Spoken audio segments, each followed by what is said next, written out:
Today on Global News Morning, more from the ground-penetrating radar discoveries at Star Blanket Cree Nation.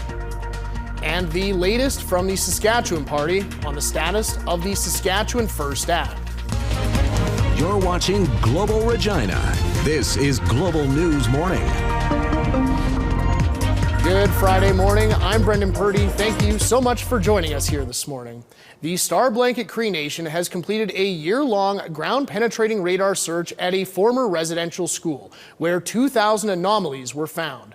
Now work must begin to determine what those anomalies are. They could simply be glacial debris, but the fear is they could be the remains of children who didn't come home. So far, at least one child's jawbone has been found. Melissa Ridgen reports. Brenden, game day finally here with the Riders taking on the Lions down at Mosaic. They certainly are, Marnie, but this not quite the start the Saskatchewan Roughriders were looking for. They're in tough early against Nathan Rourke and company, but they still have a full game to get things back on track. We'll have those highlights for you, plus everything else coming up in sports. Brenden, the Riders getting some players back on the field following injuries. Yes, Marnie, and a lot of excitement at Riders practice today. A lot of players back in the mix, especially on the D line. We'll have those details plus much more coming up for you in sports. Now, Kev, rewinding back to that top prospects game, sure, Connor Bedard didn't get on the board. Just the third game he's played in all season where he didn't score or register an assist.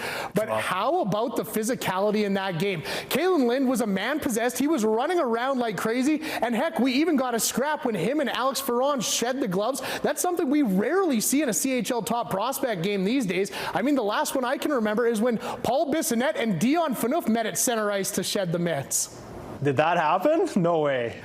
It certainly did. It's a throwback. If you don't remember it, you'll have to check it out on YouTube. It's an all-timer. Today on Global News Morning, assessing the ripple effects of Saskatchewan's airport chaos. And a warning about driving too slowly on Saskatchewan's roads. You're watching Global Regina. This is Global News Morning. Good morning, I'm Brenden Purdy. Thank you for joining us here on this Thursday morning. The province's economy may be soaring, but taking off from Saskatchewan's airports is getting more and more challenging. Nathaniel Dove has more on how cuts in the airline industry are having ripple effects, but how impactful those effects are is not as clear-cut. Now, finally, some good news for Canadian travelers. Canada's passport is getting some major worldwide respect. According to the Henley Passport Index's 2023 rankings, the Canadian passport is the 8th strongest in the world. It allows holders to travel visa-free to 185 countries, putting it on par with nations like Australia and Greece. As for the strongest passport in the world, that honor belongs to Japan, which grants visa-free access to 193 countries. The provincial and federal governments have announced $17 million in funding for crop research.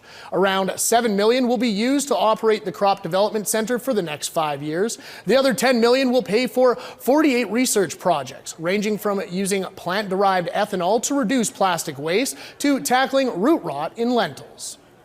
The Saskatchewan Wildlife Federation wants your old guns, antlers, and hunting and fishing equipment. SWF plans to sell items with the proceeds going towards purchasing wildlife habitat across the province. You will receive a tax-deductible receipt for your donations. This initiative has been around for over 20 years and has raised over $270,000. The SWF says it will arrange donation pickups anywhere across Saskatchewan and will assist with the firearm transfer process. We're now joined by Olivia Lawrence in the Weather Center. And Olivia, it looks like things are starting to clear up there this morning.